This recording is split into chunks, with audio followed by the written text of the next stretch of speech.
Hey, good afternoon, good evening. How are we doing, everybody? Here for another edition of the Occupy Fantasy Underdog Fantasy Best Ball Mania streams. I'm Chuck Silver. I'm here with Chris. How are we doing, Chris? Chuck, we're doing well. For those of you who would rather watch us draft a fantasy football team than watch the Celtics in the Heat, we are Mhm. here for you this evening. Chuck, I know obviously you're sweating some showdown lineups in the game there. Hopefully, we've got something exciting for you brewing a little later on this evening. But for now, like I said, you and I are going to build another fantasy football roster on the stream for the people here. Yes, we are. And Underdog actually debuted a new tournament, new contest this morning or yesterday. The Poodle, 20 max entry, $7, 30K to first. And it's mostly the same, just a little bit different in that the second round of this tournament is only 10 players. And then the third round is actually 1 out of 6 advance to the finals.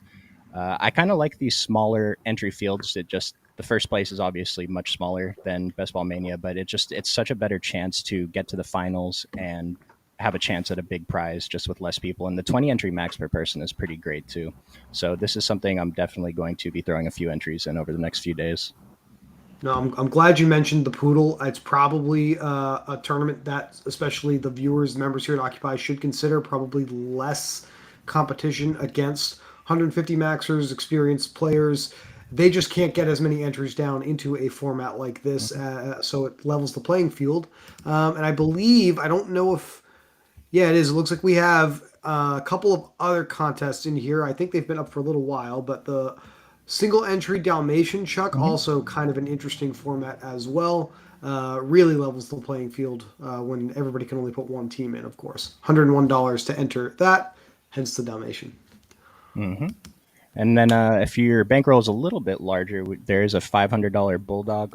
These two are only slow drafts, the Dalmatian and the bulldog. So Mhm. $500 entry, 30,000 for first, but only 432 total people. So again, just the smaller the field, the better your chances of actually achieving that ROI and getting to the finals. But today we're drafting for Best Ball Mania, so I'm going to go ahead and jump in a draft. And looks like this one's already full, waiting for 4 more people. So, is there anything that changed with maybe any specific players or just overall in the past week, past few days for you, Chris?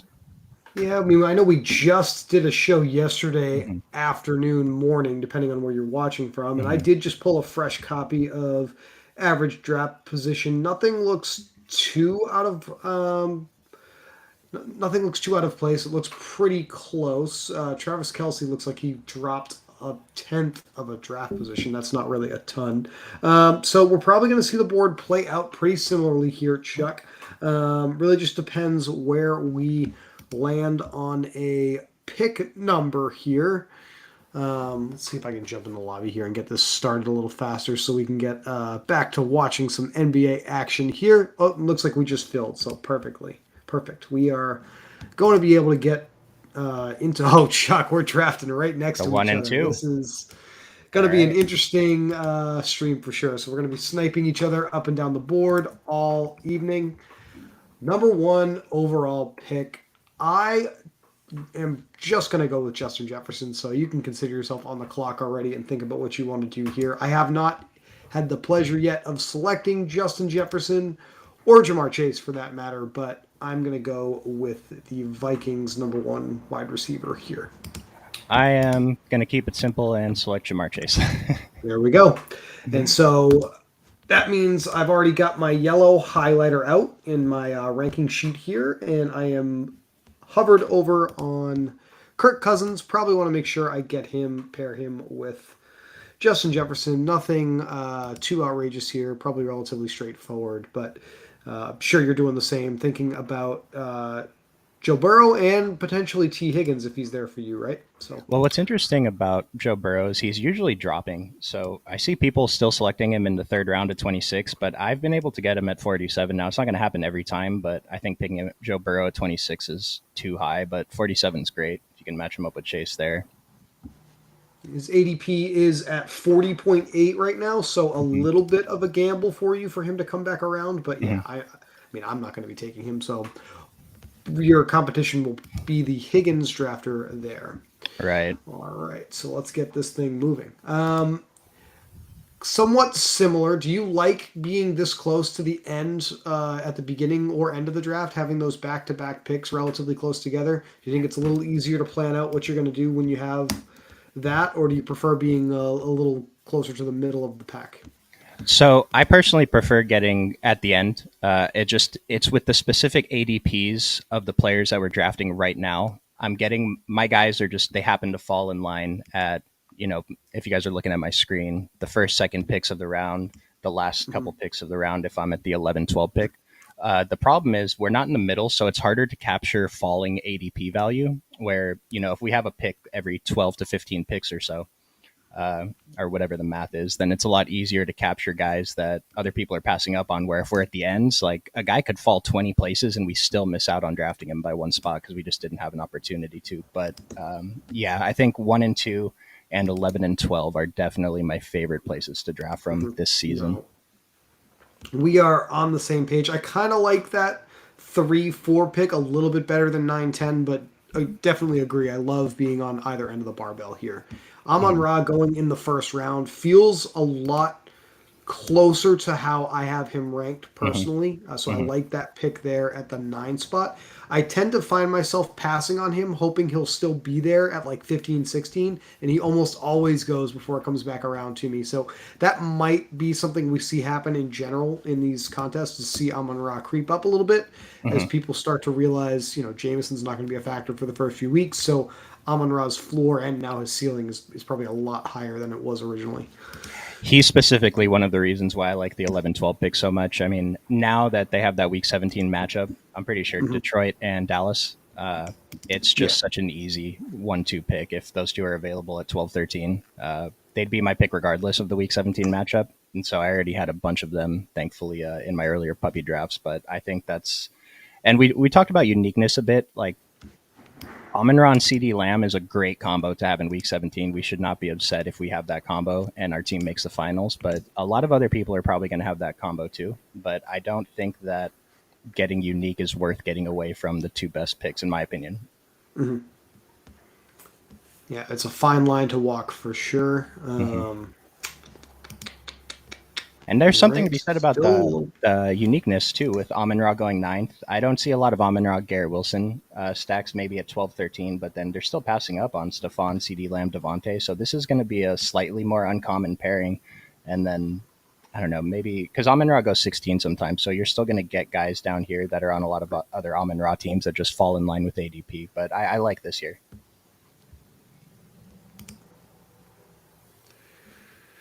And there goes Mr. Mahomes right before.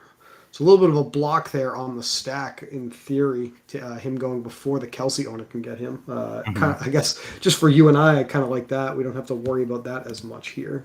Right.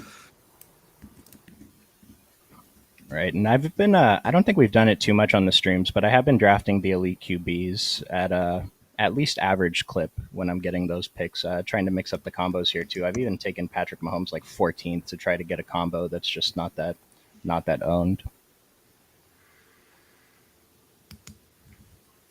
Let's I feel see. like that's a big market tease for what you're considering here at 23. But let's see. Nick Chubb off the board. Brown's probably looking to pay tribute to Jim Brown, who passed away today, by running the football exclusively with Nick Chubb this season. One of my favorite second round running backs for sure. Although hard to argue with the player that just came off the board right before your pick there. Tony Pollard should have a good Yeah. season as well. I'm gonna go Josh Allen here. I talked about elite QBs and getting this combo with Jamar Chase. I could go T Higgins. I'm not sure if you're going to take T Higgins or not. If he's there after you pick, I'll take T Higgins. If not, uh, I'm okay with it. It's interesting because I have no chance at Joe Burrow, because if he's still available at 47, you're taking him. So Well, here's the I'm interesting not. thing. You're on stream with me right now, and so I can tell you what I'm going to do. I don't mind saying it, but I already took Josh Allen. So if I'm in this spot, it's a lot of times like, is this guy going to take a second elite QB early? And a lot of times the answer is no. And so I think that's something that we need to consider. Like, is this guy with Jamar Chase likely to take Joe Burrow? And I think since I have Josh Allen, it's less likely. And so, I mean, Joe Burrow still has to make it back to 48, but it's possible. So I'm going with Brees Hall here. Hmm. I think that there's a really good chance he has an awesome season in this offense. And I am going to lock in the T. Higgins pick here as well and have that Hmm. Justin Jefferson T. Higgins combination. I like it. And we will see how it goes from here. But I'm feeling pretty good here. I'm also forcing myself to do something a little different. I tend to take Derrick Henry or Ramondre Stevenson, who I have as running back 1 and 2, and I've got a Hmm. lot of those guys already. So just mixing it up and taking Hall instead, who is set up to succeed here in 2023. I think I'm going to do something weird and take Ramondre here. Okay, I have Josh Allen, so this is a Bills team, that's very good. and Yeah. Ramondre week 17, and I have him as a like you. I think he's your number 4. He's definitely in my top 5. I don't know the exact rank, but I think most people are going to take Devonta Smith. A lot of the time, I'm just taking Devonta Smith there, but I've seen him fall a little bit, so I'm wondering if his ADP is going to fall even a couple more spots before the end of the summer. It's always interesting when you're thinking about the portfolio approach here. Like when you Hmm. decide to let a player fall, it's just kind of so there he goes 2 picks later. It's kind of Hmm. interesting to do that test and say, well, where exactly is he going to go here? So Hmm. still going in that similar range here. Not a big surprise that he went at 3-4 here. All right, and there goes Derek. And one thing, another reason I like the 1 and 2 is because of this 2-3 turn here. I really prefer the running backs over the receivers. Like Devonta Smith and T Higgins, I'm still drafting, but I just think I'd rather get to Nick Chubb, Pollard, Ramondre, Derrick Henry, maybe even Brees Hall, uh, and make up my wide receivers a little bit later. Now you still want to grab receivers early, but I just think this group of elite running backs right here is a little bit undervalued right now. And of course, they're going to start coming off the board as Jacobs Hmm. from the Raiders goes off.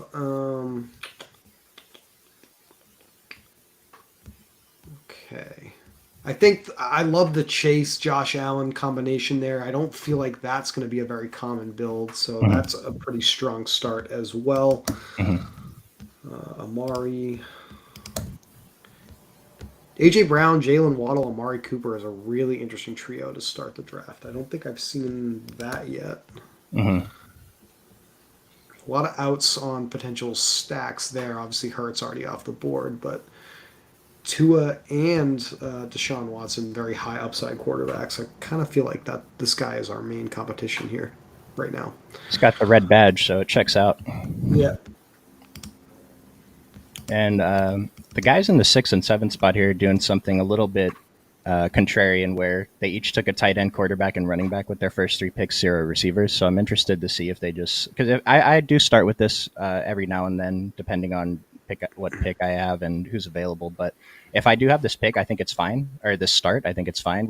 We really need to slam 5 or 6 receivers in a Mhm. row.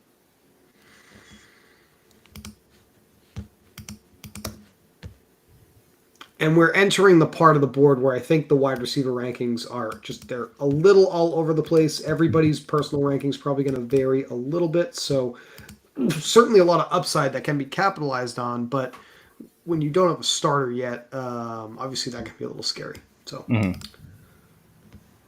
it looks like give me your money agonizing over this second pick on the turn. Burrow. That is infuriating, but okay. Yeah, unstacked Burrow with Debo Samuel and 2 running backs. It's interesting build. It's definitely one way to build a roster, that's for sure. So he's definitely going to win this pool just because we said that. So that's Hmm. cool. All right. Well, it was a pipe dream anyway for both of us to think that Burrow was going to fall back to us. So I guess it's okay.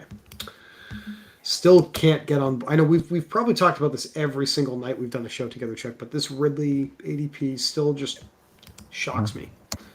Well, I see Ridley truthers on Twitter. I saw one just today. Like when Ridley, has 1,200 yards and 8 touchdowns. It's like, I mean, okay, sure, I can say numbers too. Yeah, if he does that, it's going to be great. But I mean, it's not exactly easy to go out and do that.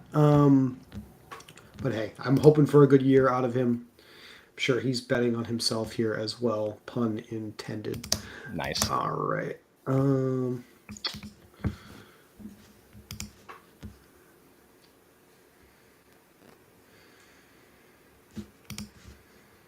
Jameer Gibbs. That's a little behind ADP. He fell a little bit. That seems like a good Hmm. value. Hmm.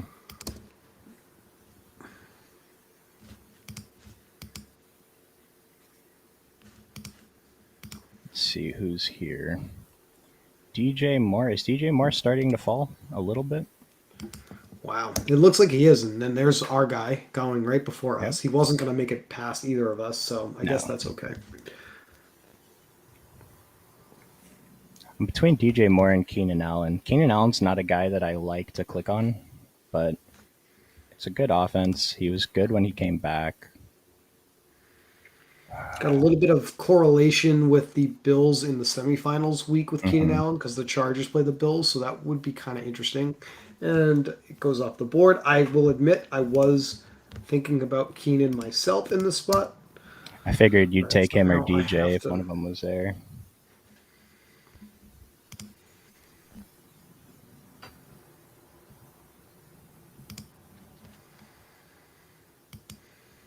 Hmm.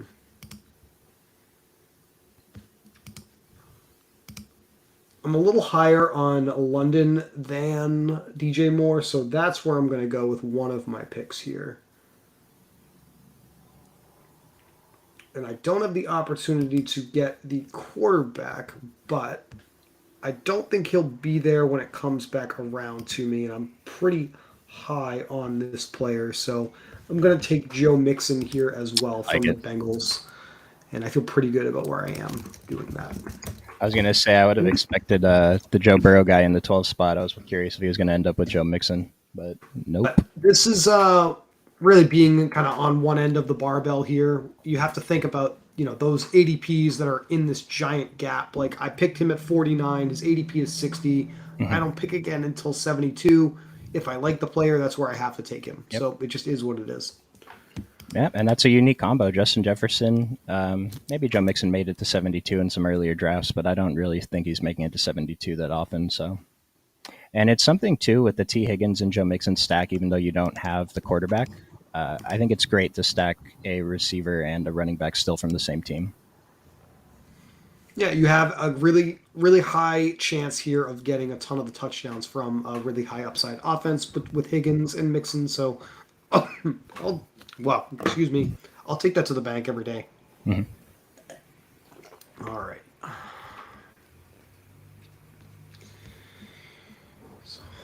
Pardon me on this stream and the last stream. I am battling seasonal allergies. It's brutal, but we're powering through it here because best ball waits for no one. For Um, no one. yeah. Christian Kirk.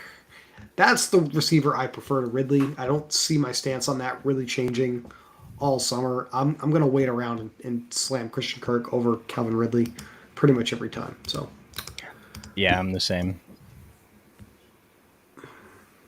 I thought maybe that was the guy you were talking about with your previous pick when you selected Mixon.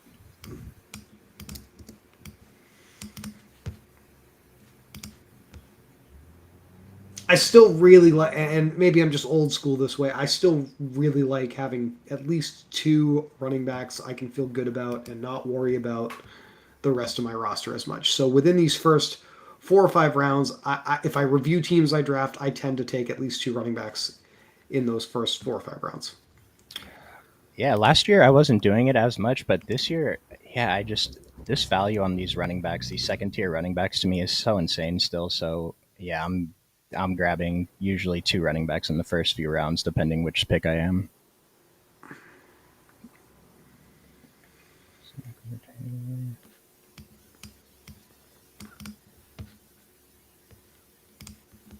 I was wondering if these Buccaneers were going to make it back to us. That was a little bit of a stretch, but happy to see their ADP has not necessarily changed a ton. I'm Hmm. okay with not getting them here because I've got plenty of them already. Yeah, yeah. But Pitts and Tony. Tony is in the 60s now. That is something to keep an eye on. That's Yep. Pair him up with Patrick Mahomes. I've reached for Tony a couple times in a couple of my slow puppies. I don't have that much of him, but I do want exposure when I have Patrick Mahomes. makes a ton of sense. You want to have these players that have a really good chance of being on the other end of a lot of those touchdown passes Patrick's going to be throwing, probably 40 Hmm. plus what he's going to be a threat for. So, Tony should have really good chance to have 7 plus there if he stays healthy the way that they've been feeding him. All right, time to start paying attention here and think about what we're going to do. You already have a quarterback. I do not have one, so I am already a little mindful of that. Neither of us have taken a tight end yet. I don't know if that's something you're thinking about here. Be interesting to see if you go the Goddard direction if he's still available. Nope. I spoke too soon. So I'm interested in Dalton Kincaid, but I hate taking him at ADP. But I do know some drafts he'll fall as I think I took him at like 132 in one of my drafts earlier. But he's someone I'm interested in. I think his price is too high, but probably just try to get Gabe Davis for this team. I do like Jordan Addison. I don't know if you're going to double stack there. I would probably take him if he was still here and then try to take Kirk Cousins the next turn around. Hmm. Just because I have Justin Jefferson. I think this is a little high for Addison, but Same. we're playing a tournament, and I want that high upside combination if the Vikings are in fact, the high upside offense this roster needs them to be. So that's where my mindset is I'd there. bet the stacking potential with first pick Jefferson has a lot to do with why Addison's ADP is going up. I understand he's a good player too, but just where he's going in draft specifically is great to line up with Justin Jefferson. Then usually Kirk Cousins will be there in the eighth round.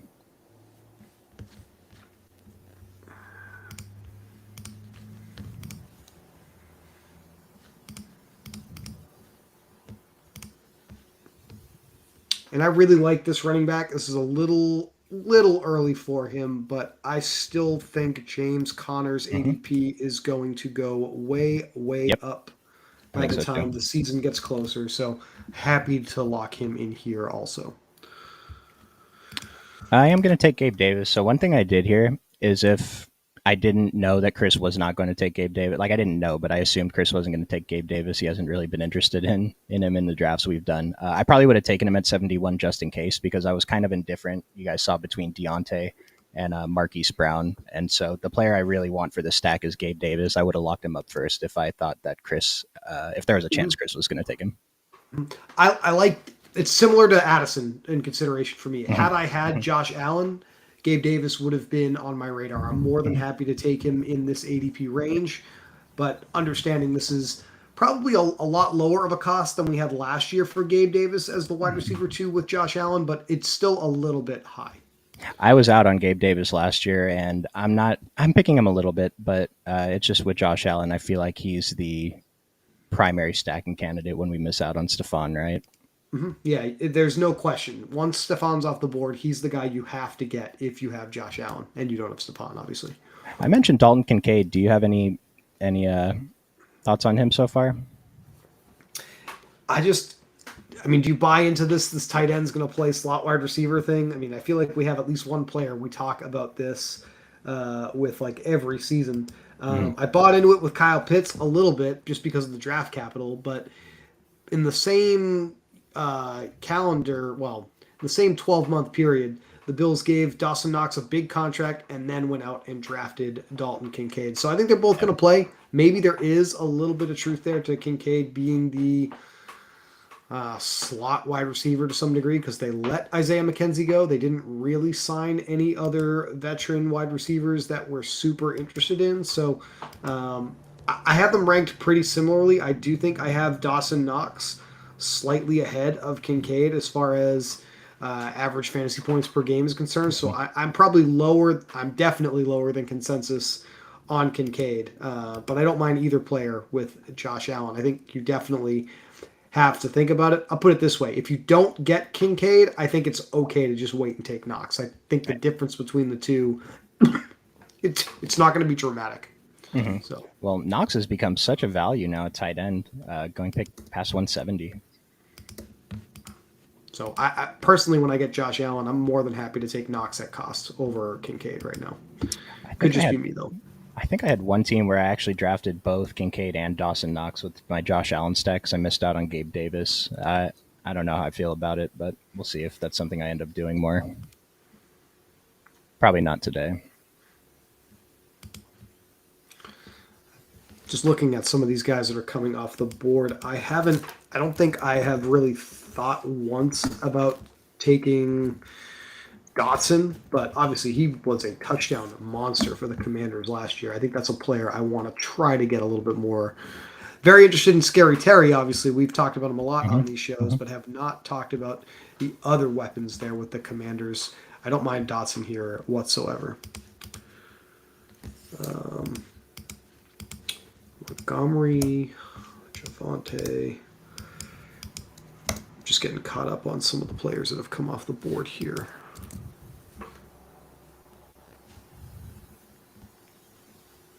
And I feel like recently we have been on the other end of the board on stream here. So we're getting a little bit of a different opportunity here and watching a lot of guys that we have previously drafted go to some of these other owners.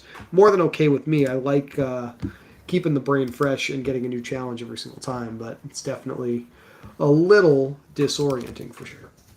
Yeah, Okay. something to just keep up. Cooks Dotson. These couple of rounds are kind of interesting. I think some of the receivers are okay. I think we're hoping for a lot, but like Cortland Sutton, to me, Cortland Sutton's a bit of a value. I usually see him drop past pick 100 even. I took him in a slow draft this morning, Mhm. actually, right around pick 100. Mhm. So it is interesting to see him go here. This owner that took him has a lot of Charger. Well, he has Williams and Herbert stack, so I'm wondering if there's a big matchup there with Denver. I think there might be. Either way, it gets those division games to stack up, so don't mind that for this owner.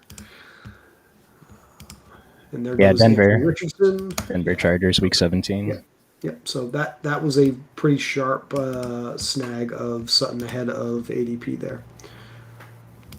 So one thing we were talking about, Chris talking about, he likes to have his second running back kind of early, and he has three very solid running backs. I only have one, even though I'm pretty strong at receiver and I have my QB. It just the rest of my running back room is going to be a little bit weaker. Jamison Williams, I'd usually prefer to take him past ADP, but I think he's such a good pick if he's good. I think I mentioned on the previous streams, Mm-hmm. just even though he's missing the first 6 weeks, my receiving room is strong enough to make up for it. And talked about this on the last time you were on the clock. A slightly defensive pick, I think. The Lions are a good playoff week stacking partner with the Vikings, so I'm just going to do the safe thing and lock in Kirk Cousins and have my double Like, stack now yep. with the Minnesota Vikings. And then what else do I want to do here? We have a week 17 matchup with the Green Bay Packers with the Minnesota Vikings. So I think the best Packer left for me to take with some touchdown upside is AJ Dillon. Okay. I like AJ Dillon. I think I mentioned I'm getting to Aaron Jones and AJ Dillon, but having a really tough time with the receivers. And that was the other reason I was really into AJ Dillon in this spot because I'm not sold. We talked about this last show on Reed or Dobbs in drafts. So pretty easy. And now I've got my 3-1 week 17 game stack. I feel very good about what I put together here tonight.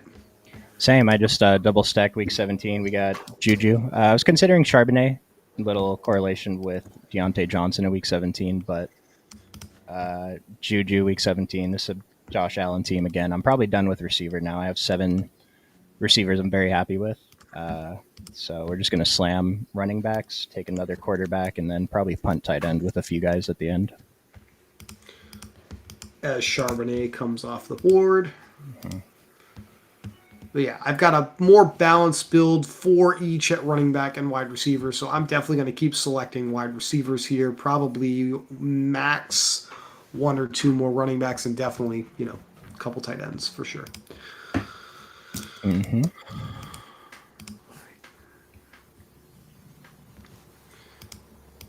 Having Justin Jefferson as your wide receiver one to me is so powerful because he should be filling out that spot every single week, right? And so we just need two other receivers to put up 15, and then your running backs are strong. And I mentioned it before, running backs fill your flex more often than you think. And I think the running back spike weeks are actually more powerful than the wide receiver spike weeks. They're just they don't happen as often, but it's a really nice build. Yeah, they're more likely to fall into the end zone a couple of times than these wide receivers. So that's why we get that spike week potential, and grabbing guys with really strong red zone roles like James Conner way later than I think they should be going is something I'm always going to be interested in. I just don't think the average drafter has realized the Cardinals haven't done much to put competition behind Connor here. Now, we are obviously not expecting the Cardinals to be a great team. They are already considered to be front runners in the number one pick sweepstakes for 2024. So that does have a lot to do with it. Expected win totals does play into how people perceive these players in fantasy football. But look, they're still going to be out there. They're going to have 60 plus offensive plays, 17 weeks, and James Conner is going to be the guy that touches the football in that backfield a ton, regardless of how good the team is. So I'm happy to have him.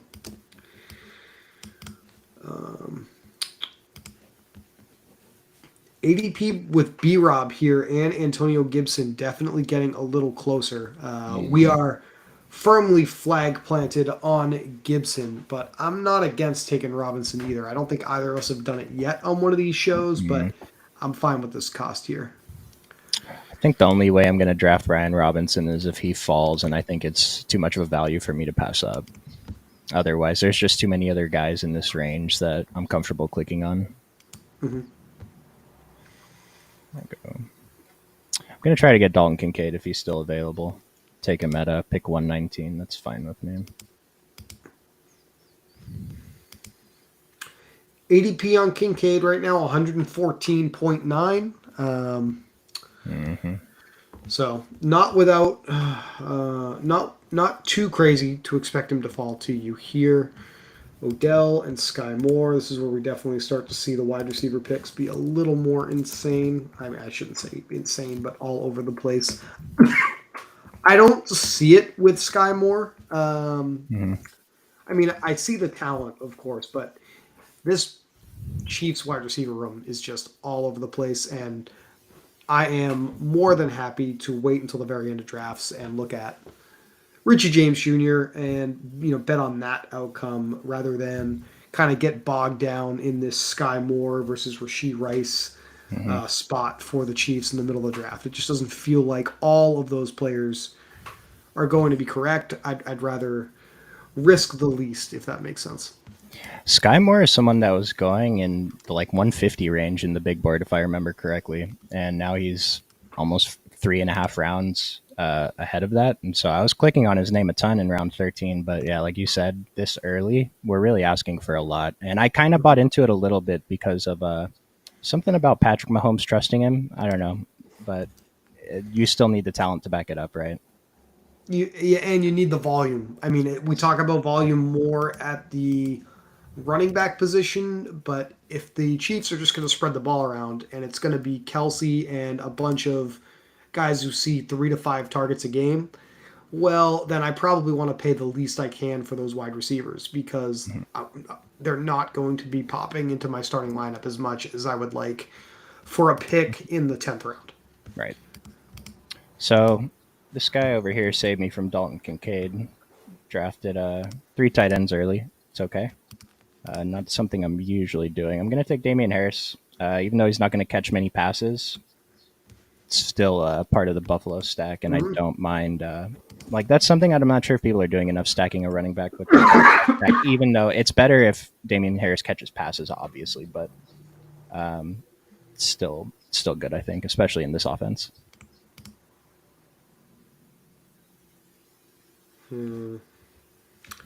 Talked about him on the last show. Didn't have the opportunity to draft him. I'm going to take Dalton Schultz here to get a tight end on my roster with the Texans. And then I do feel like I have to take a wide receiver here, but I don't want to get too crazy.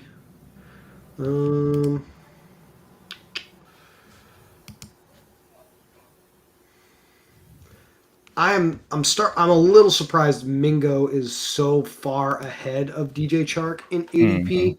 I'm still happy to take Chark over Mingo here in this spot.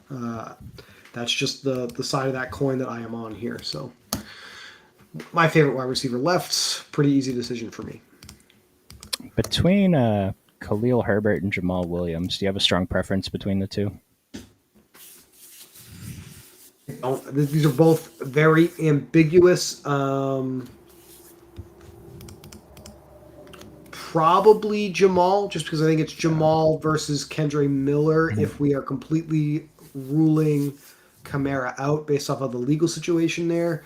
I think that the Bears is a true three-man competition. So that seems like reducing variables, go with Jamal Williams.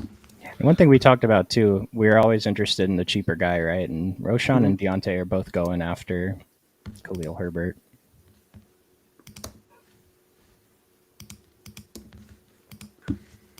Hmm. Man, Jacoby Myers is just getting no love. Yeah, I can't. I have a hard time forcing myself to click on him. That's also a Mhm. weird Week 17 game. Colts and Raiders, kind of a strange, it's probably an interesting game to stack. I don't feel like a lot of people are trying to do it, but that Myers would be a piece that makes sense in that kind of a build as well. Doesn't well, we'll see where he goes because he hasn't gone yet, but I would think our Anthony Richardson owner should be kind of interested in that. Mhm. And obviously the Jimmy Garoppolo owner, whoever that ends up being, should be interested in it as well.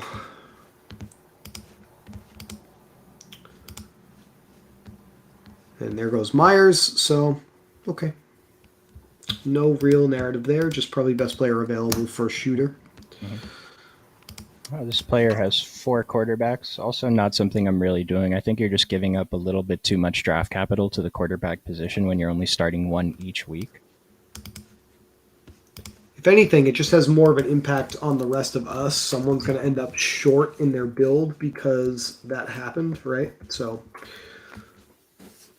Have you done a draft yet where one guy takes like 7 to 10 quarterbacks? not this year. I've definitely been in those Mhm. before. I mean, instantly lighting money on fire is always an interesting thing. I have no idea how that happens. I wonder if they just forget to sort by position when they do their rankings and they upload them, and they just, you know, they're firing picks off based off of expected fantasy points. Like it's pretty tough to watch. There was one guy who was doing it constantly, and Underdog did not ban him. I saw him posted on Twitter by multiple people, and then I happened to be in a draft with him, and my team was sick. This guy took 10 straight quarterbacks, so a bunch of other players are available past ADP, but they canceled the draft by the next morning.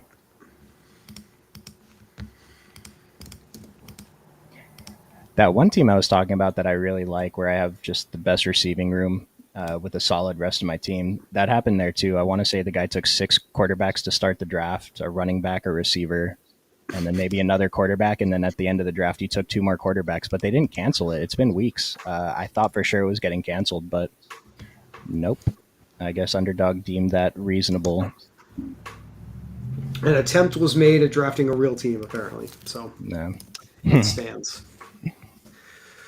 All right. Just getting to the range again where there's just so few guys that feel good to select.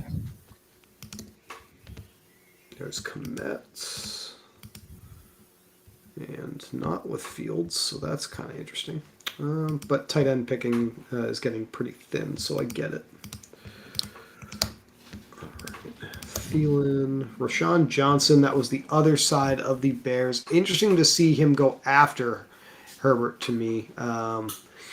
Obviously, you're still looking at running backs. I don't know who you're going to slam here, but there's definitely a wide range of outcomes for every single one of them that's left. Yeah, I'd usually be picking Nico Collins here, but I'm already strong enough at wide receiver. I don't think he adds as many points. Like, I'm not saying Jalen Warren's going to add as many points as Nico Collins would, but I think Jalen Warren, just with the way my team's built, and I have a slight Pittsburgh correlation, it's just a better chance. Probably going to try to grab Kenny Pickett, too.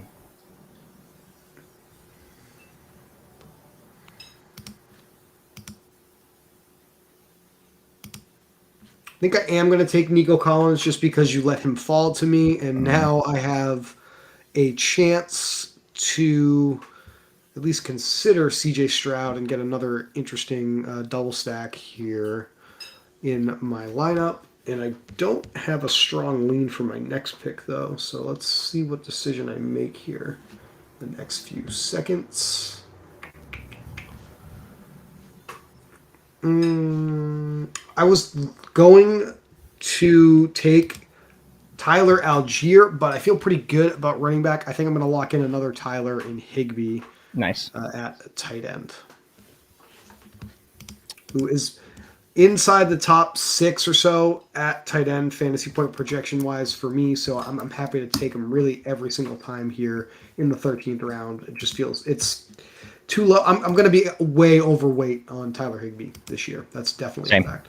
Yeah, same. Tyler Higbee, and I've talked about Chig on every show. He's my other late round tight end. I took Dulcich this time. I think I still would have taken Dulcich over Higbee had you not just Dulcich has the week 16 and week 17 playoff correlation with the Chargers, and then New England, I think, was week 16. So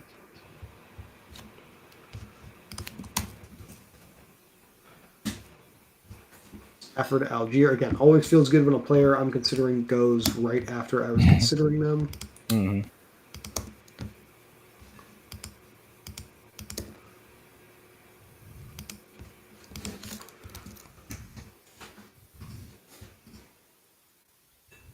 Yeah, I think if I can grab Kenny Pickett, I'll be pretty happy at quarterback.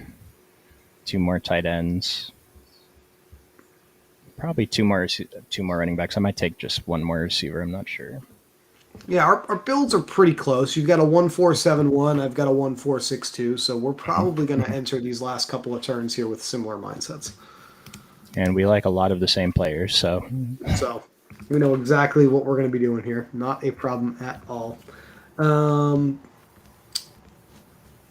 you have, I mean, I've already tipped my hand on CJ Stroud, and you've got Pickett. But is there any other quarterback you're interested in if you have to go a different direction?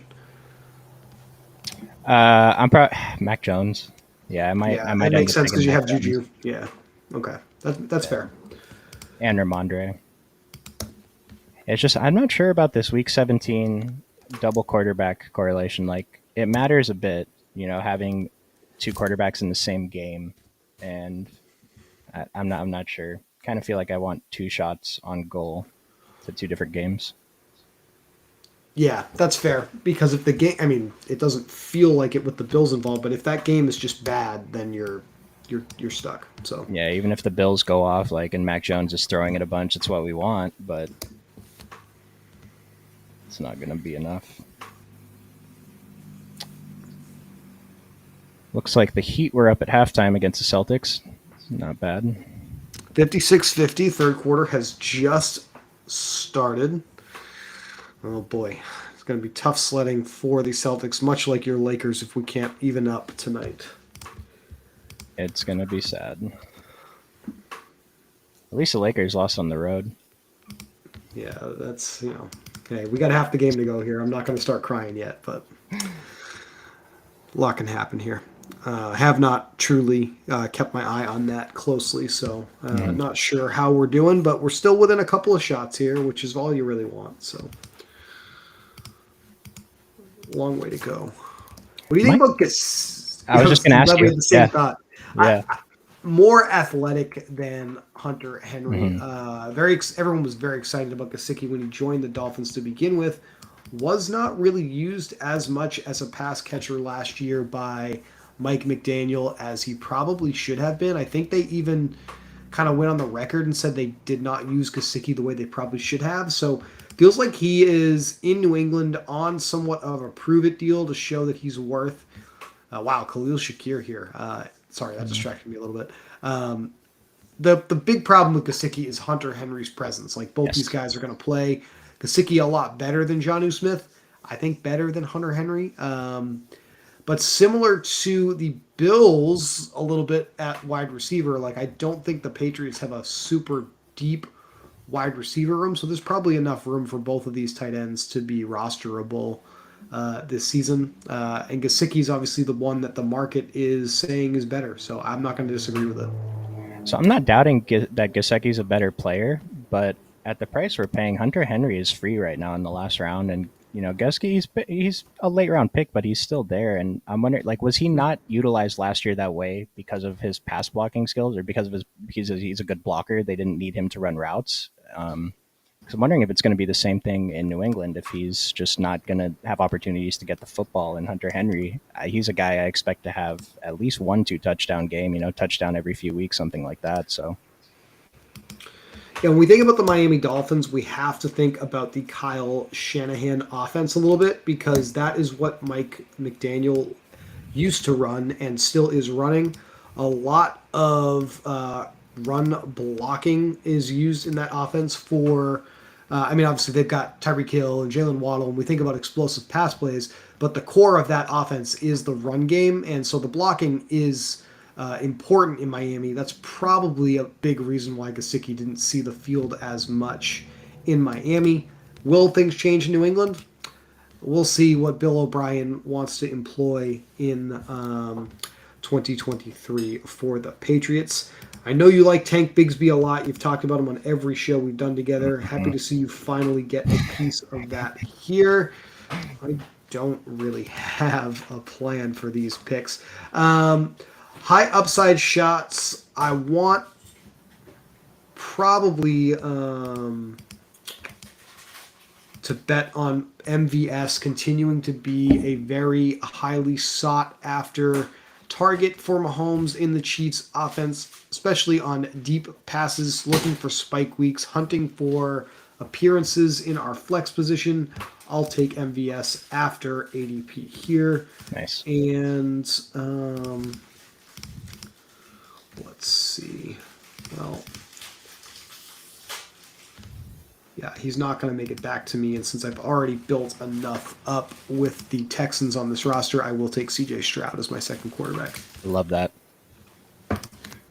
I think I got to take Dawson Knox here. If Kenny Pickett's still there, my next pick, I'll take Kenny Pickett. Otherwise, I guess I'm just going to go with Mac Jones. I think unintentionally, because I wasn't thinking about it at the time, I've got a secondary, no quarterback involved, but a little mini stack here with MVS and then the two Bengals players I I like selected in that. Week 17. Love that. Just getting exposure to these offenses at all is awesome, I think.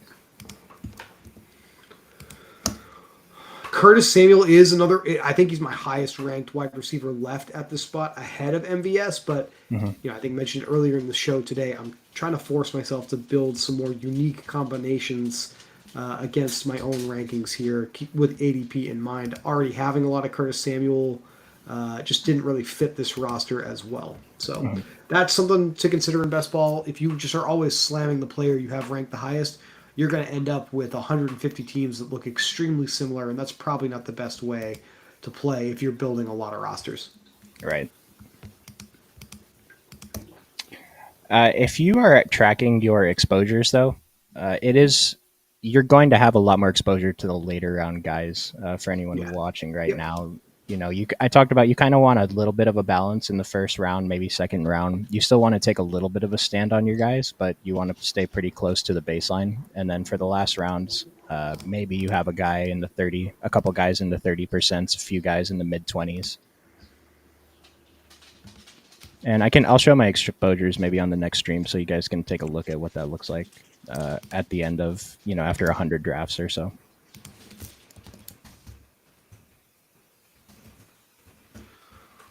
Isaiah Hodgins. I've not thought about Isaiah Hodgins once. I do have him. This is an appropriate spot for him to go, I think, but I was never really in on the Giants last year. I'm not in on the Giants now. It's a team that's going to be hard for me to click on. I see the bull case for Darren Waller as a top 10 tight end, outside of the fact that tight end is just a weak position, but it's just a blind spot for me. I don't see the upside with the New York Giants. I think they hit their ceiling last season. I don't know if it's going to happen again here in 2023.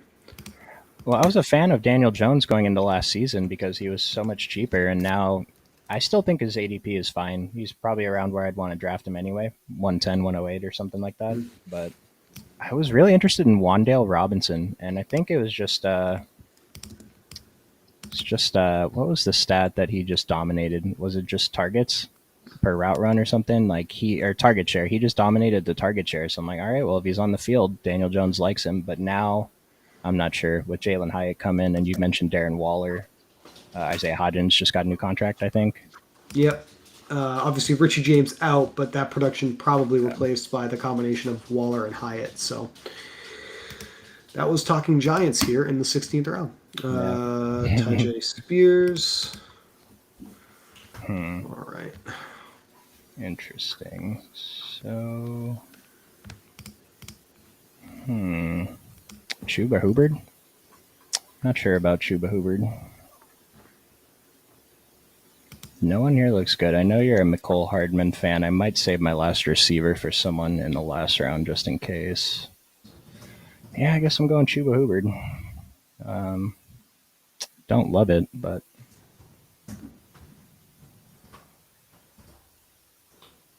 just yeah.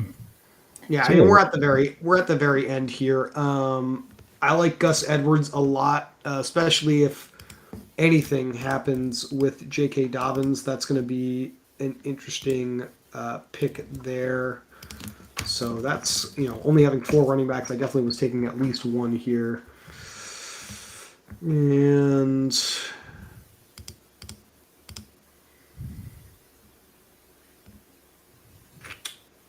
yeah, I think I'm just gonna ride the Hardman train one more time here. I feel really good about having him to round out my wide receiver room.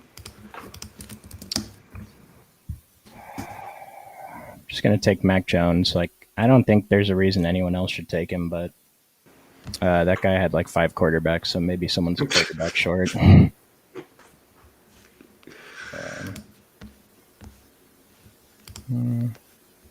got one more pick. I'm at a 2.672. I think I got to go another tight end. I'm comfortable with my wide receivers. I'm mostly comfortable with my running backs, I think.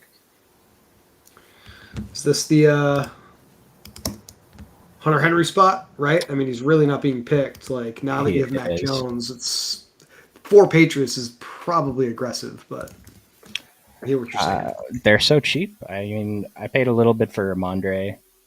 I reached a little bit for Juju. Yeah. I don't know. Patriots are just always good. They always don't suck. They score points.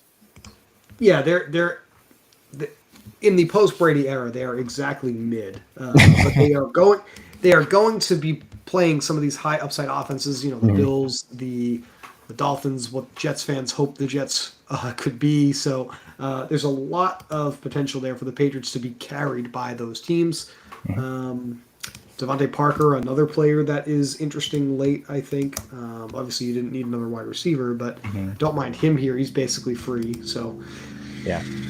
Oh, he's the guy I was clicking on a bunch before the draft. A lot of these guys going undrafted, again, talking about the uniqueness thing. I mean, there's guys back here that are going to score touchdowns this year. Mac Hollins is a big one for Atlanta. He's the number 2, basically, right? I mean, Kyle Pitts, so maybe he's number 3, but not Josh Reynolds, Marvin Jones on Detroit, I think is a pretty good late round. Richie James, we talk about all the time. mhm. These Falcons wide receivers are ugly, man. You said Mac Jones, Mac Hollins wide receiver too. I was like, that can't be right. But we've got Kadarrell Hodge, Frank Darby, Scotty Miller, previously of the Bucks, also involved with the Atlanta Falcons now. Yeah, it doesn't feel like there's a tremendous amount of competition for wide receiver 2 for Mac Hollins. So I kind of like that here as well for 17th, 18th round drafters. Yeah, if any of these guys have 1 week where they have 2 touchdowns, then they were a good 18th round pick. Russell Gage too. He was key in the fantasy playoffs last season. He helped get 2 of my teams through to the finals, not in Best Ball Mania, but in the smaller underdog contests. And we are definitely going to be way more interested in these third and fourth options on high pass volume teams like the Buccaneers were last year with Tom Brady. So that made a ton of sense last year. That's why we're interested in some of these.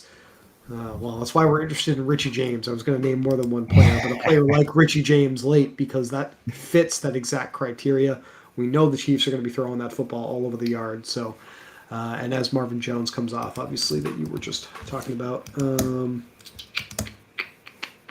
Got a little bit of time until it comes back to us. I'm just probably going to take best player available on my board. I'm not sure who that's going to be just yet, but that's basically where I'm at. It's a good position to be in for the last pick, not being restricted by positions. Freddie Swain is not a player I think I've seen get drafted yet. I have So not that seen was him get drafted a single time.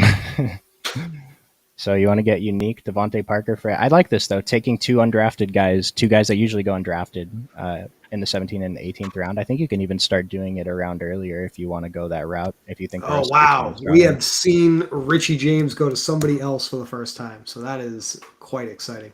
Yeah, you get a touchdown or two from one of those guys. We've talked about that might be the difference between advancing or not, right? That might be the difference between a decent regular season prize for you or not. So taking a player at the end that may only crack your starting lineup once anyway and ensuring that your build is different is probably pretty sharp. I wanted. There was some information I saw on how key, like who the top five scoring running backs were in the last or in the playoff weeks of the last two best ball manias. I want to find that because I'm pretty sure none of them were. Maybe one of them was a popular guy, and the other four were guys going in this back of the round draft, just picked up opportunity because someone got hurt in front of them or whatever. I'll try and find that for our next stream. Yeah, we're just going to take Hunter Henry here. If Hunter Henry wasn't available, I think we mentioned Jelani Woods, possible breakout candidate. I don't mind Jake Ferguson if he's the expected starter in Dallas. And then Cade Otton, Tampa Bay, more Tampa Bay guys, but if he's going to start, I don't mind him either. So you take Hunter Henry. I'll wait a few seconds just in case you need another second making your decision.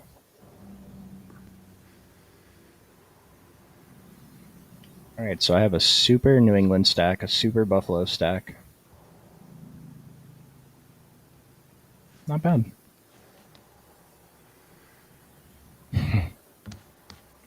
So basically, if this New England, I'm sorry, go ahead. Yeah. Use your pick. No, I'm going to go with the touchdown machine here. It's like always the most infuriating thing ever last couple of seasons where this player doesn't get talked about enough and then he's just out there doing what he does, scoring touchdowns. Closing out the draft with Cordero Patterson of the Atlanta Falcons, my final pick on this roster.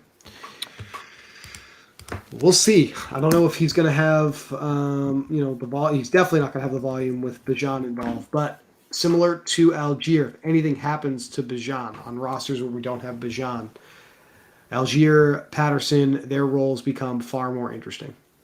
Well, when I'm taking Patterson towards the end of drafts, I mean, we just talked about how weak Atlanta's receivers are, right? If Cordero Patterson just runs routes, I think it's possible, and he would end up being a pretty great value if that's the case. So, all right, we have reached the end of another draft together. Chuck, excellent work as always. It looks like my Celtics have regained the lead. That is fantastic. You and I can get back to watching the end of this game. Appreciate everyone joining us tonight, watching the show or running it back later. Shouldn't let you get out of here without reminding you that in the description of the video below, we do have a link to sign up for Underdog if you are not yet a member of Underdog, and you can get a 100% deposit match on your first deposit up to $100 using promo code OCCUPY1. Chuck, anything for the people from you tonight? No, I think I'm pretty happy with both of our teams. These might be two of the better teams we've drafted on stream, so I'm pretty excited about it. Yeah, we are definitely hitting the swing here of it, getting into a better rhythm of things here. And listen, it always feels much better when you can start with players like Justin Jefferson and Jamar Chase for sure. So for Chuck, I am Chris. Folks, we will join you next time, I believe Sunday afternoon, 1 p.m. here on the channel. Next stream will be hosted by Brian Jester, and he will be joined by Ken Lynn, Swaglord Ken in the Discord. Chuck, I'm sure you and I will be talking at some point next week, though. Yeah, we'll see you guys next time. Thanks again for watching.